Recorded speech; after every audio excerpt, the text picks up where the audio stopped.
जय हिंद दोस्तों, मैं आप सभी के बीच लेकर आ गया हूं बीपीएससी आपका टीआरई 3.0 एग्जाम के लिए, जो आपका मार्च में आपका होने वाला है एग्जाम। इसका मैं प्रैक्टिस सेट लेकर आ गया हूं, टेस्ट सीरीज लेकर आ गया हूं। ये टेस्ट सीरीज नंबर 6 है, ठीक है। अभी हम जनरल स्टडीज का यानी समान अध्ययन का सेट करा रहा हूं, ये रुक्मिणी पब्लिकेशन का। तो चलिए स्टार्ट करते हैं, इसको हम देखते हैं अच्छी तरह से। तो ये देखिए समान अध्ययन, चलिए स्टार्ट करते हैं। ये देखिए क्वेश्चन बोला गया है, पहले मैथ से 7 क्वेश्चन दिया गया है, इसको हम देखेंगे। और जीके जीएस यानी टोटल मिला के 40 क्वेश्चन आपका रहेगा। तो चलिए इसको हम देखते हैं। तो यहाँ पे बोला है ए बी सी डी के बीच में किसी निश्चित राशि को इस प्रकार विभाजित किया गया है कि भागों को अनुपात दिया गया है। ए बी सी डी सभी का अनुपात दिया है, कितना कितना 4, 12, 30, 45 ये दिया गया है। और ए और डी का भागों के बीच का अंतर इतना दिया है। तो कुल राशि क्या होगा ये पूछा गया है। तो चलिए इसको हम सॉल्व करके आपको बताते हैं, ठीक है। तो ये देखिए मैंने सॉल्व किया, यहाँ पे ए बी सी डी तीनों लिख दिया और इस सभी का अनुपात जो दिया है लिख दिया। उसमें आपका क्या अनुपात को हम x मान के, यानी सब में हम x लगा लेंगे अनुपात के लिए, ठीक है। x लगा दिया। आगे देखते हैं सभी को और उसमें प्रश्न में बोला था कि ए और डी का अंतर दिया था, हमें पता था। तो ए और डी वाला अनुपात को हम क्या करेंगे, अंतर कर लेंगे, यानी 4x और 45x को अंतर निकालेंगे, ठीक है। अंतर मतलब घटा लेंगे हम, 45 में से 4 को घटा लेंगे। और अंतर जो दिया था हमें कितना दिया था, 5535 दिया था, है ना प्रश्न में। तो ये हमने इनको घटाकर 41x लाया और ये 5535। अब ये 41 से 5535 को जब भाग दिया तो हमें 135 प्राप्त हो गया x का मान। और हमें कुल राशि पूछा गया था, तो कुल राशि के लिए क्या करेंगे दोस्तों, जितना भी अनुपातिक राशि है टोटल को हम जोड़ देंगे तो हमें कुल राशि प्राप्त हो जाएगा। तो सभी को जोड़ने पर हमें कितना प्राप्त हो जा रहा है, तो देखिए हमें 91x प्राप्त हो जा रहा है। और x का मान हमें पता चल गया यहाँ से 135 हम यहाँ पे क्या करेंगे, मान भर देंगे और 91 से गुना कर देंगे तो हमें पता चल जाएगा 12,285 रुपया इसका राइट आंसर, ठीक है। तो देखिए दोस्तों इसका आंसर कौन सा हो जाएगा, तो ऑप्शन नंबर बी दिख रहा है, 12,285 रुपया इसका राइट आंसर हो गया दोस्तों, ठीक है। अब देखते हैं अगला सवाल। ये देखिए अगला सवाल बोला है कि ए बी सी 3 पाइपों द्वारा, है ना, कोई टंकी को 4 घंटे में भरी जाती है।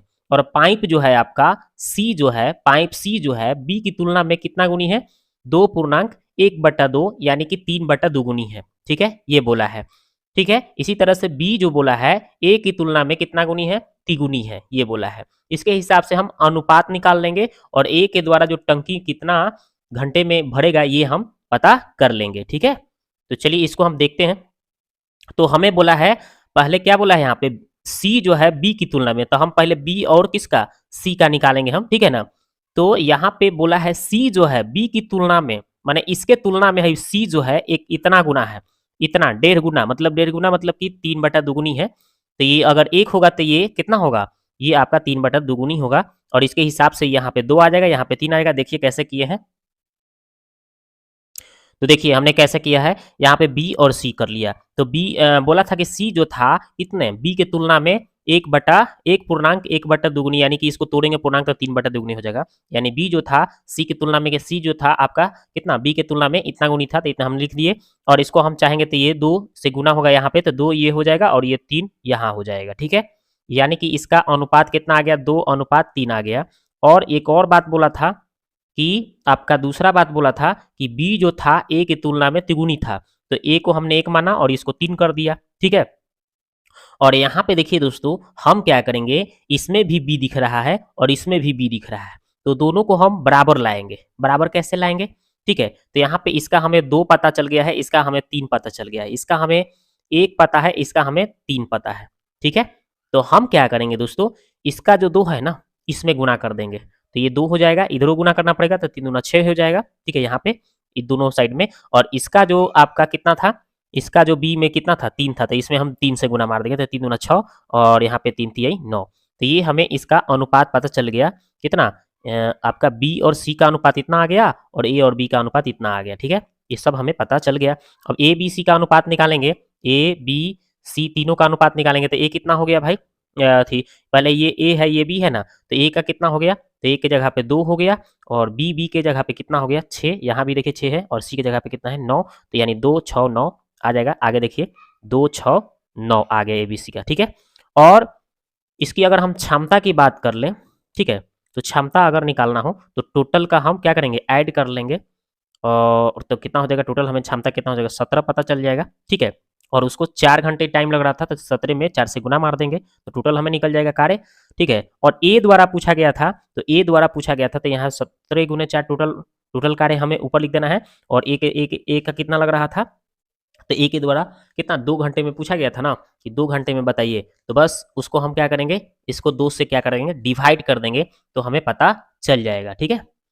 तो आपका आंसर आराम से आ जाएगा। ये 2 कहाँ से लाए थे, चूंकि अनुपात ही हम निकाले थे, तो उसमें ए का मान 2 आया था ना, इसलिए हमने 2 से भाग कर दिया। तो इसको काटेंगे, इसको इसको क्या करेंगे, 2 से हम इसको हम 2 से काटेंगे तो 7 बार थी 2 बार में चल जाएगा। आइए 2 से गुना कर देंगे, 17 दूना 34, इसका राइट आंसर आ जाएगा, ठीक है।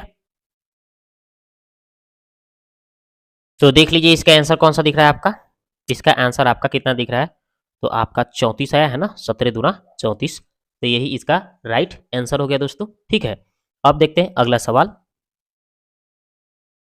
तो अगला सवाल देखिए, ये रहा सवाल, ठीक है। अगला सवाल बोला गया है आपसे कि एक त्रिभुज है एबीसी, जिसमें आपका डी और ई क्रमशः एसी और बीसी पर इस प्रकार स्थित है कि डीई समानांतर ए बी, एफ जो है इस सी पर इस प्रकार स्थित है कि डी एफ समानांतर ए ई है, और सी का मान 6, सी एफ का मान 28, तो बी सी का मान क्या होगा। तो देखिए इसको हम सॉल्व करते हैं। तो देखिए हमने चित्र जैसे जैसे बोला है वैसे वैसे चित्र हमने बना दिया, ए बी सी त्रिभुज लिखा, और उसमें जैसे जैसे बोला था उसके अनुसार इसको हमने चित्र को क्या किया, यहाँ पे ड्रॉ कर दिया, यानी बना दिया। बोला था कि ए बी सी एक त्रिभुज था, जिसमें आपका बिंदु डी जो था, है ना, डी तथा ई जो क्रमशः किस पर, ए सी और बी सी पर था, डी और ई ए सी और बी सी पर था, ये बात बोला गया था, ठीक है। और फिर इस प्रकार था कि है जो आपका डी जो है इसके समानांतर ए बी के समानांतर था, ये बात बोला गया था, वैसे बना दिया गया। एक बार फिर बोला था कि एफ जो है आपका बिंदु किस पर, सीई पर, यहाँ से सीई पर ये एफ बिंदु जो है इस प्रकार स्थित है कि क्या है, डी एफ जो है इसके समानांतर ए ई के समानांतर है, ठीक है, ये बोला था। और उसमें बोला था कि सी एफ जो है आपका 2.5 और सीई जो था आपका 6, ये बोला था। तो अब आपको निकालना क्या था दोस्तों, तो उसमें बोला था कि आप इस किसका नाम लंबाई निकालिए, बीसी का टोटल लंबाई निकाल के बताइए, ठीक है। तो हम क्या करेंगे, तो इसके हिसाब से थेल्स के हिसाब से हम थेल्स प्रमेय के अनुसार बना लेंगे, ठीक है।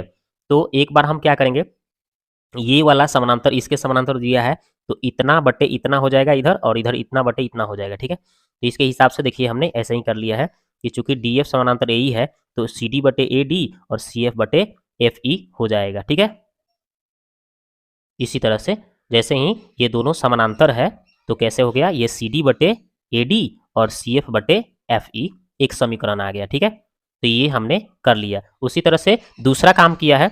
अब इसमें कौन कौन समानांतर है, ये वाला और ये वाला दोनों समानांतर है, तो थेल्स पर में लगेगा तो सी डी बटे क्या डी ए और आपका सी ई बटे बी ई, ठीक है। तो इसके हिसाब से ये दूसरा समीकरण हमने बना लिया। और समीकरण एक दूसरे हम लेंगे तो कौन कौन कट जाएगा, देखिए दोनों समीकरण में आप देख लीजिए, दोनों समीकरण में देख रहे हैं ये वाला और ये वाला दोनों सेम है, तो ये दोनों क्या हो जाएगा, कट जाएगा, तो इतना बराबर इतना आ जाएगा समीकरण 1 तथा 2 से, तो वही हमने लिख दिया, उतना बराबर इतना, ठीक है। उसके बाद हमने क्या किया था कि सी एफ का मान 2.5 दिया था, है ना, और सी का मान 6 दिया था, और एफ ई का मान नहीं पता था, तो निकाले हम 3.5। कैसे 3.5 निकाले हैं, देखिए दिखा देते हैं आपको 3.5 कैसे आया है। तो देखिए ये हमें 2.5 पता है, ये टोटल 6 पता है, तो ये कितना हो जाएगा, तो ये टोटल 6 में से ये 2.5 घटा देंगे, तो ये आपका 3.5 पता चल जाएगा, ठीक है। तो इस तरह से वहाँ पे 3.5 हमने लिख दिया है। उसके बाद सॉल्व किया इसको, है ना, इसको काटा, दशमलव से दशमलव कट जाएगा, ठीक है। उसके बाद में 50 25 और 5 7 35, देखिए यहाँ पे काट के लिख दिया हूँ। उसके बाद में यहाँ पे 6 बटे बी है, इसको तिरछा तिरछी गुना करेंगे, तो देखिए 5 में बी से, तो 5 बी, ये 7 6 42, ठीक है। उसके बाद बी का मान हम 42/5 भाग देंगे तो 8.4 आएगा। और बीसी बराबर बोला था, बीसी बराबर क्या हो जाएगा दोस्तों, तो देखिए बीसी बराबर यहाँ चित्र में देखिए, चित्र से ज्यादा समझ में आएगा, तो बी का मान यहाँ से लेके यहाँ तक निकालने के लिए है बीई प्लस है सी जोड़ देंगे, ठीक है।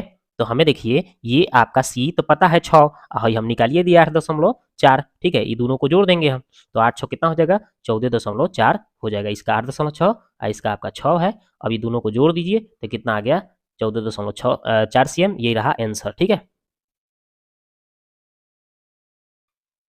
तो इसका आंसर कौन सा हो जाएगा 14.4 cm। अगला सवाल है कि एक रेलगाड़ी, ठीक है, अगला सवाल बोला है कि एक रेलगाड़ी बिना रुके, है ना, क्या बोल रहा है, 80 किलोमीटर प्रति घंटा की औसत चाल से और रुकने के साथ 72 किलोमीटर प्रति घंटा की औसत गति से चलती है, रेलगाड़ी की औसत प्रति घंटा कितने मिनट रुकती है, ये पूछा गया है। ठीक है, तो इसको हम सिंपली बना सकते हैं। ठीक है, औसत प्रति घंटे, रेलगाड़ी की औसत प्रति घंटे रुकने कितना मिनट रुकती है, यानी टाइम निकालना है। तो ये दोनों का हम पहले अंतर ले लेंगे। तो 80 माइनस 72 कितना हो जाएगा 8, और 80 जो है फर्स्ट में चाल कितना था 80 ना था 80, और इसको हम क्या करेंगे घंटा में बदलेंगे ना, भले मिनट में बदलेंगे तो 60 से गुना मार देंगे। ठीक है, तो ये 10 बार में कट जाएगा और ये 10 से 6 को काटे 60 को काटेंगे तो 6 आंसर आ जाएगा 6 घंटे 6 मिनट इसका आंसर आ जाएगा। ऑप्शन नंबर ए इसका राइट आंसर हो जाएगा। ठीक है, जो हमने सॉल्व करके यहाँ दिखा भी दिया है। देख लीजिए, यहाँ पे हमने इसको सोल्व करके बता भी दिया है कि औसत प्रति घंटा रुकने वाला समय आपका 80 माइनस 72 यानी 8 आ गया बटा 80, 60 से गुना किए मिनट में बदलने के लिए। ठीक है, और इसको हमने कट छट किया। ठीक है, 10 बार में 10 से 60 को काटे तो 6 बार में यानी 6 घंटा आंसर। ठीक है, तो इसका आंसर 6 मिनट। अगला सवाल है कि किसी त्रिभुज की परिकेंद्र उसकी एक भुजा पर बनता है तो वह त्रिभुज होगा। ठीक है, तो आपको देखना है यहाँ पे एक त्रिभुज ऐसे बनाना है आपको वृत्त के अंदर, है ना, परिवृत्त। तो यहाँ पे इसको आपको क्या करना है, इस तरह से बनाना है, और यहाँ पे आपको पता होना चाहिए कि यहाँ पे इसका केंद्र दिखाया जाएगा, परिकेंद्र। तो यहाँ पे ये जो त्रिभुज बन रहा है किस तरह का बन रहा है, तो समकोण त्रिभुज बन रहा है। तो इसका आंसर हो जाएगा दोस्तों समकोण त्रिभुज। कौन सा ऑप्शन, ऑप्शन नंबर सी। अगला सवाल है कि किसी समानांतर श्रेणी का इतना इतना 25 पदों का योगफल निकालना है। ठीक है, तो चलिए इसको हम सॉल्व करके दिखाते हैं। तो देख लीजिए यहाँ पे हमने कैसे किया है। यहाँ पे देखिए जो सवाल बोला था प्रथम 25 पदों का योग निकालना था, तो यहाँ ए का मान 4 हो जाएगा। इसको हम 2 पदों का अंतर देख रहे हैं तो 3 का अंतर है, तो डी का मान हमारा 3 हो जाएगा। ए का मान 4 हो जाएगा और डी का मान हम निकालेंगे तो 3 हो जाएगा। ठीक है, और हम एसएन का सूत्र पर सेट कर देंगे तो योगफल निकल जाएगा। एसएन बराबर होता है n/2 2a plus n - 1 into D, ये सूत्र हो गया। अब यहाँ पे एन का मान 25 प्रथम पदों का निकालना था, तो 25 भर देंगे एन के जगह 25/2, और ए 2 और ए का मान कितना है, पहला पद 4 है, और n - 1 यानी एन का मान कितना है 25, 25 - 1 हो जाएगा। और डी का मान कितना है, 2 पदों का अंतर देख लीजिए, बीच में 2 पदों का अंतर कितना है 3 का अंतर आ रहा है, तो 3 आपका डी का मान हो जाएगा। अब इसको आगे सोल्व करिए, 25/2 यहीं छोड़िए, 4 दूना 8, इसको 24 घटाएंगे तो हो जाएगा, यहाँ पे 3 है।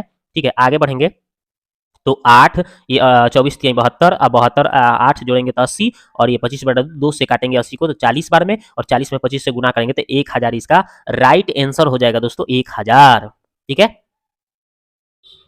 तो देख लीजिए इसका आंसर कहाँ है, ऑप्शन नंबर ए इसका आंसर हो गया 1000। अगला सवाल है, ये देखिए, ये बोल रहा है दोस्तों कि निम्नलिखित तालिका का अध्ययन करें और आगे दिए गए प्रश्न को उत्तर दें। बोला कि कंपनी में 60 कर्मचारियों का दैनिक वेतन दिया गया है। अब इसमें आपको ये दिखाया गया है, और देखिए ये वर्गांतराल हो गया, ये आपका बारंबारता हो गया। ठीक है, और इसमें ये बोला गया था कि निम्नलिखित विकल्पों में सही कथन का चयन करें, है ना। कर्मचारियों का औसत वेतन इतना इतना के बीच है, या औसत वेतन इतना के बीच है, या इतना के बीच है, क्या होगा। तो चलिए इसको हमें सॉल्व करना पड़ेगा, औसत वेतन निकालना है, यानी इसको हमें माध्य निकाल देंगे, पता चल जाएगा। तो चलिए दिखाते हैं आपको। तो देखिए दोस्तों हमने कैसे मान निकाला इसको, तो देखिए ये वर्ग अंतराल हो गया, जैसे दिया था हमने छाप दिया, और एफ यानी बारंबारता जो दिया था लिख दिया है। और देखिए ये एक्स कैसे निकाले हैं, तो एक्स निकालने का फॉर्मूला होता है निम्न सीमा प्लस उच्च सीमा बटा 2, ये दोनों जोड़ के 2 से भाग करेंगे। ठीक है, तो आपका आ जाएगा 85। ठीक है, और ये दोनों को जोड़ के 2 से भाग देंगे तो 95 आ जाएगा। इस तरह से निकाले हैं। अब यहाँ पे ट्रिक लगा लेते हैं, बार बार जोड़ जोड़ के निकालने की कोई जरूरत नहीं। यहाँ पे देखिए कितना आया है 85, यानी 80 में 5 बढ़ाने पर आया है। इसी तरह से 90 में कितना बढ़ाने पर 95 में आया 5, तो इसी तरह से इसमें 5 बढ़ा लीजिए 105, इसमें 5 बढ़ा लीजिए 115, इसमें 5 बढ़ाइए 125, हो गया सिंपल, ऐसे करना है। ठीक है, अब आपको करना क्या है दोस्तों, यहाँ पे एफ हो गया तो एक्स हो गया। ठीक है, एफ निकल गया बारंबारता, ये वर्ग चिन्ह निकल गया। अब दोनों जोड़ को गुना कर देंगे तो एफ एक्स निकल जाएगा। ठीक है, तो ये 9 गुने 85 कर दीजिए 765, 3 से इसको गुना कर लीजिए 285, 31 से 105 इतना आ जाएगा गुना, और ये 5 से 115 आपका 575 आ जाएगा। 2 से आप 125 से करिए 250 आ जाएगा। अब उसके बाद आप क्या करेंगे कि टोटल को जोड़ने पर कितना आ रहा है 50, उसमें बोला भी था प्रश्न में। ठीक है, आगे ये भी था कि ई तुम सबको जोड़ दीजिए तो आपका कितना हो जाएगा जोड़ने पर, तो ये आपका आ जाएगा 5130। ठीक है, ये आपका आ जाएगा। अब आपको करना है माध्य निकालने के लिए क्या करना पड़ता है, तो सिग्मा एफ एक्स बटा सिग्मा एफ, यानी इसको ऊपर लिख देना है और इसको नीचे लिख देना है, मान भर देना है और इसको काट कूट करके भाग दे देना है। इसको 100 5 से भाग देंगे तो आपका आ जाएगा 102.6, जो कि कितना के बीच में है, तो आप देखिए 102.6 जो है 100 और 110 के बीच है, तो इसलिए इसका आंसर ऑप्शन नंबर ए होगा। देखिए,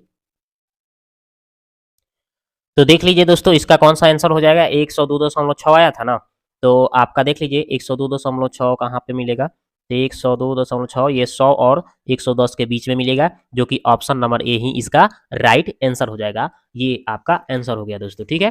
अब हम इसके बाद जीके जीएस का क्वेश्चन अब देखना चालू करेंगे, स्टार्ट कर देंगे। तो चलिए स्टार्ट करते हैं।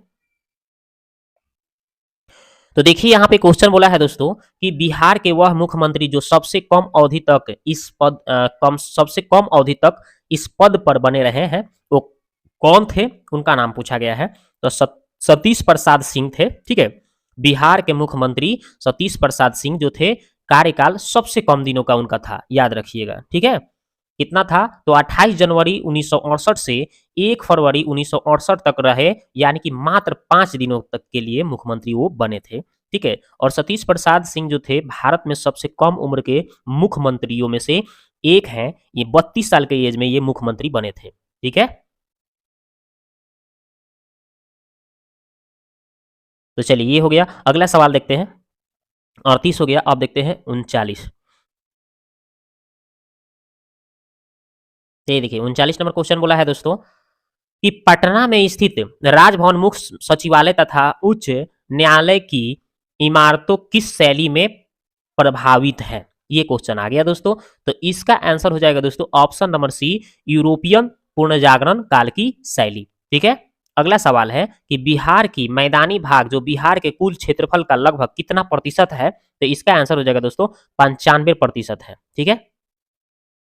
अगला सवाल है, बिहार के पहले भारतीय मुख्यमंत्री हैं, तो कौन भारतीय मुख्यमंत्री, तो बिहार के पहला मुख्यमंत्री भारतीय कौन है जी दोस्तों, तो इसका आंसर हो जाएगा मोहम्मद यूनुस, मोहम्मद यूनुस, ठीक है। याद रखिएगा 1 अप्रैल 1937 को ये मुख्यमंत्री के रूप में शपथ लिए थे, ठीक है। अगला सवाल है, पद्म पद्मश्री पुरस्कार, पद्म पुरस्कार है ना, पद्म पुरस्कार 2023 के संदर्भ में क्या असत्य है, मतलब पद्मश्री पुरस्कार जो मिला था उसमें कौन सा असत्य पूछा गया है, गलती कौन है, ये पूछा गया है, ठीक है। तो इसमें देखिए कुल मरणोपरांत कितना लोगों को मिला था, 7 लोगों को 2023 में, ये तो सही दिया है। और ये पद्म विभूषण पुरस्कार है ना प्राप्त करने वाले 6 आदमी, ये भी सही है। और लेकिन ये बी नंबर जो है ये गलत दिया है, पद पुरस्कार प्राप्तकर्ता 91 को बता रहा है, जो कि 91 को नहीं है, ये गलत बोला है, यही असत्य है। इसमें जो है यह है पद पुरस्कार प्राप्तकर्ता 91, जो कि 91 को नहीं मात्र 9 लोगों को मिला था, ये वाला जो कि ये गलत दिया है, ठीक है। और 91 जो था पद्मश्री पुरस्कार मिला था, 91 पद्मश्री पुरस्कार लोगों को मिला था, याद रखना है, ठीक है। और मरने के बाद 7 लोगों को पुरस्कार दिया गया था, ये बात सही है। लेकिन गलती कौन दिया है आपका, यहाँ पे 9 के स्थान पे 91 दिया है, यही ऑप्शन नंबर बी आंसर हो जाएगा। अगला सवाल देखिए, अंडर 19 महिला T20 विश्व कप का खिताब किस टीम ने पहली बार जनवरी 2023 में जीत लिया है, तो इसका आंसर हो जाएगा दोस्तों ऑप्शन नंबर सी, भारत हो जाएगा। अगला सवाल है कि आपका 15 सितंबर 2023 को किसने भाभा परमाणु अनुसंधान केंद्र BARC के नए निदेशक के रूप में पदभार ग्रहण किया, तो इसका आंसर हो जाएगा दोस्तों ऑप्शन नंबर बी, विवेक भसीन, विवेक भसीन इनका नाम था, ठीक है। अगला सवाल है, समुद्री तट के किनारे कोहरे के निर्माण का कारण क्या है, तो इसका आंसर हो जाएगा दोस्तों अभिवहन, अभिवहन इसका आंसर हो जाएगा, ठीक है। अगला सवाल है कि यदि कोई विलयन नीले रंग के लिटमस पेपर को लाल रंग में बदल देता है, तो इस विलयन का पीएच मान क्या होगा, तो इस विलयन का पीएच मान दोस्तों क्या होगा, तो 7 से कम होगा, जो कि ऑप्शन में कहीं नहीं दिया है, तो इसलिए इनमें से कोई नहीं इसका उत्तर होगा, ठीक है। अगला सवाल है कि बिना केंद्रक एवं कोशिकांगों वाले जीव कौन से वर्ग में आते हैं, तो इसका आंसर हो जाएगा दोस्तों ऑप्शन नंबर बी में कौन कौन दिख रहा है, 2 नंबर और 4 नंबर, यानी कि प्रोटिस्टा हो जाएगा, और 4 नंबर आपका आर्की बैक्टीरिया हो जाएगा, यानी 2 और 4 दोनों सही है। 47 हो गया। अब 48 देखिए, ये देखिए 48 नंबर क्वेश्चन है कि मृत पोषी पोषण क्या है। मृत पोषी पोषण क्या है, तो इसका आंसर हो जाएगा दोस्तों ऑप्शन नंबर ए, जीव अपना भोजन मृत एवं क्षयकार्य पदार्थ से प्राप्त करता है, ये हो जाएगा आंसर इसका। अगला सवाल है कि किसी किसी वेग पर चलती हुई एक ट्रेन से एक व्यक्ति प्लेटफॉर्म पर एक गेंद को गिराता है, प्लेटफॉर्म पर खड़ा एक प्रेक्षक द्वारा देखा गया गेंद का मार्ग होगा, तो क्या होगा जी, तो ये एक परवलय होगा। अगला सवाल है कि किस हार्मोन के स्राव के कारण हृदय की धड़कन एवं श्वसन दर में एक साथ वृद्धि होती है, तो इसका आंसर हो जाएगा दोस्तों एड्रेनालाइन। ठीक है, एड्रेनालाइन। अगला सवाल है, ये देखिए इस तरह से एक सूत्र पूछा भी गया था, आपको पता भी होगा। ठीक है, तो ये सूत्र बोला है कि CH3CH2COOH का IUPAC नाम क्या है, तो इसका नाम है प्रोपोनोइक अम्ल, प्रोपोनोइक अम्ल। ठीक है, आप गिन लीजिए क्या, 1 2, तो मेथ एथ है ना, प्रोप, ठीक है ना, मेथ एथ प्रोप ब्यूट पेंट ऐसे पढ़े हैं ना आप, तो ये 3 गो सी है, तो मेथ एथ प्रोप है ना, ओइक अम्ल COOH है, तो इसलिए प्रोपोनोइक अम्ल है ना, COOH रहता है, तो इसको कार्बोक्सिलिक अम्ल बोला जाता है, उसमें ओइक लग जाता है, इसलिए इसी ये सूत्र है प्रोपोनोइक अम्ल का। ठीक है, अगला सवाल है कि अम्ल और उस पदार्थ जिसमें वह पाया जाता है का, जिसमें इनमें से कौन सा युग्म सुमेलित नहीं है, युग्म सुमेलित नहीं है, ये पूछ रहा है। ठीक है, तो देखिए इसका आंसर हम लोग देखते हैं, तो इसका आंसर क्या क्या होगा, देखिए तो आपका सुमेलित नहीं है, एस्कॉर्बिक अम्ल इमली का नहीं होता है, टार्ट्रिक अम्ल होता है। ठीक है, ये गलती दिया है, पहिल के उत्तर सही हो गया। ठीक है, गलती पूछा था इसमें, और भी देख लेते हैं। लैक्टिक अम्ल दही का ये सही है, ऑक्जेलिक अम्ल पालक का ये सही है। ठीक है, लेकिन ये एस्कॉर्बिक अम्ल जो है दोस्तों, ये इमली का नहीं होता है, इमली का टार्ट्रिक अम्ल होता है, जो कि ऑप्शन नंबर गलती पूछा था, तो यही आंसर हो जाएगा। अगला सवाल है कि लोथल स्थल पर हड़प्पा सभ्यता के अवशेषों की खोज निम्न में से किसने की थी, तो किसने की थी, तो इसका आंसर हो जाएगा दोस्तों ऑप्शन नंबर सी, आपका SR राव ने किया था। अगला सवाल है कि खान अब्दुल गफ्फार खान निम्न में से किस क्षेत्र के पश्तून पठान के नेता थे, तो इसका आंसर हो जाएगा दोस्तों उत्तर पश्चिमी सीमांत प्रांत के थे। अगला सवाल है कि लखनऊ संधि पर डॉडट में हस्ताक्षर किए गए थे, तो आपका आंसर हो जाएगा 1916, है ना। रंगपा विद्रोह भी 1916 में हुआ था, इतिहास में आप पढ़े होंगे। अब देखिए 55 हो गया, अब देखते हैं 56 नंबर सवाल।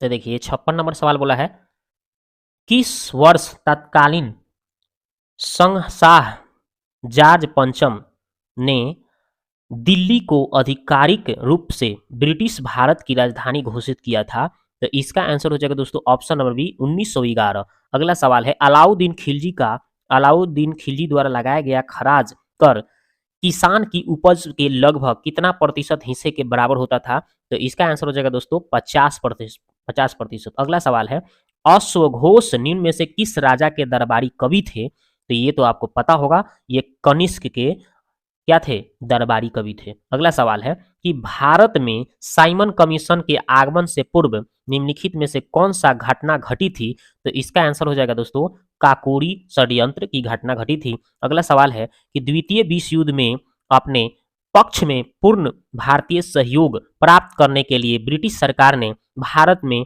कौन सा मिशन शुरू किया था, तो इसका आंसर हो जाएगा दोस्तों क्रिप्स मिशन शुरू किया था। अगला सवाल है कि दारा सिकोह अंततः उत्तराधिकार के युद्ध सामूगढ़ की लड़ाई में डॉडट से हार गया, तो इसका आंसर हो जाएगा दोस्तों ऑप्शन नंबर ए औरंगजेब ने। अगला सवाल है कि निम्नलिखित में से कौन सा युग्म सुमेलित नहीं है, मतलब सही नहीं है, तो चलिए इसको देखते हैं।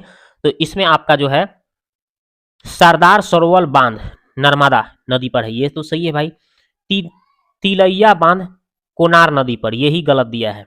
तिलैया बांध जो है दोस्तों, ये आपका किस पर, कोनार नदी पर नहीं है, बल्कि बराकर नदी पर है। बराकर नदी पर, किस नदी पर है, बराकर नदी पर, याद रखिएगा। ठीक है, तो ये आपका कोनार नदी नहीं होगा, बराकर नदी, तो यही गलती दिया है, तो इसका आंसर ऑप्शन नंबर बी हो जाएगा। और ये गांधी सागर बांध जो है चंबल नदी पर, ये भी सही है, और सरदार सरोवर बांध नर्मदा नदी पर है, ये भी सही है। अगला सवाल है कि सांसद के दोनों सदनों की संयुक्त बैठक की अध्यक्षता निम्नलिखित में से कौन करता है? ये कौन करता है दोस्तों? तो ऑप्शन नंबर ए लोकसभा का अध्यक्ष करता है, लोकसभा अध्यक्ष करता है। ठीक है। अगला सवाल है कि भारतीय संविधान के अनुसार निम्नलिखित में कौन सा कथन सही है? तो इसका आंसर हो जाएगा दोस्तों ऑप्शन नंबर सी, न्यायपालिका देश में अदालतों की प्रणाली को संदर्भित करती है। चलिए ये 64 हो गया। अब देखते हैं 65 नंबर। ये देखिए 65 नंबर बोला है कि प्रवर मंजीरा और मनेर नदियां डॉडर नदी की दाहिनी सहायक नदियां हैं। तो इसका आंसर हो जाएगा दोस्तों ऑप्शन नंबर बी, गोदावरी। अगला सवाल है कि भारतीय संविधान के निम्न में से किस अनुच्छेद के अंतर्गत किसी राज्य के राज्यपाल को राष्ट्रपति द्वारा अपने हस्ताक्षर और मुहर सहित अधिपत्र द्वारा नियुक्त किया जा सकता है? तो इसका आंसर हो जाएगा अनुच्छेद आपका 155। अगला सवाल है कि गंगा और सोन नदी जैसे नदियां प्राचीन भारत में महाजन डॉडर से होकर बहती है। तो इसका आंसर हो जाएगा दोस्तों किससे बहती है? किस किस मगध से, कि कोसला से, कि कंबोज से होकर बहती है? तो इसका आंसर हो जाएगा दोस्तों मगध से होकर बहती है। अगला सवाल है घास बकरी मानव को मिलाकर बनाई गई एक खाद्य कड़ी यानी फूड चैन किस प्रकार से सही तौर पर प्रदर्शित की जा सकती है? तो देखिए इसका आंसर हो जाएगा आपका 68 का ऑप्शन नंबर सी। देखिए घास को बकरी खा जाएगी, बकरी को मानव खा जाएगी। ये आपका फूड चैन का एक सही है ना प्रदर्शन किया गया है। ठीक है। अगला सवाल है एक पारिस्थितिक तंत्र में ऊर्जा का प्रवाह खाद्य श्रृंखला के माध्यम से होता है और यह है, तो यह क्या है दोस्तों? तो ये एक तरफा प्रवाह होता है। ठीक है। अगला सवाल है ये देखिए कि 5 पोषी स्तरों का एक साधारण खाद्य श्रृंखला नीचे दी गई है। यदि चौथे पोषी स्तर में मौजूद सर्प को 10 केजी है ना ऊर्जा 10 किलो जूल ऊर्जा मिलती है तो उत्पादकों के पास ऊर्जा कितनी मात्रा में उपलब्ध हो गई, ये पूछा गया है दोस्तों। ठीक है। तो देखिए इसका आंसर कैसे हो जाएगा? तो यहाँ पे देखिए ये आपका दिया गया है। ठीक है। यहाँ पे एक चित्र के माध्यम से दिखाया गया है। देखिए ये आपका ग्रास हो गया, घास ओस है ना, ये ग्रास ऊपर जिसको घास खाने नहीं सूगा होगा वो हो गया है ना, कीट पतंग जो घास को खा जाएगा, और ये कीट पतंग को ये मेढक खा जाएगा, और ये मेढक को सर्प खा जाएगा, और सांप को ये गीद खा जाएगा। इस तरह से दिया गया है। ठीक है। ये बोला गया है। तो चौथे पोषी स्तर पे सर्प का जो है 10 किलो जूल ऊर्जा मिलता है। ये सांप जो है ना इसको 10 केजी जूल ऊर्जा मिल रहा है। ठीक है, किलो जूल। तो पूछ रहा है कि उत्पादक को है ना कितना मिलेगा, ये पूछ रहा है। तो कैसे करेंगे? ये 10-10 गुना बढ़ते चला जाता है। ठीक है। तो देखिए इसके नीचे जाइएगा तो इसको मिलेगा 100, 10 गुना करिएगा तो इसको हो जाएगा 100, और इसका फिर 10 से गुना करिएगा तो इसको कितना मिलेगा 1000, और फिर इसका 1000 में 10 से गुना करिएगा तो ये घास को कितना मिलेगा भाई? तो इसको 10,000 मिलेगा। कितना मिलेगा? 10,000। ठीक है।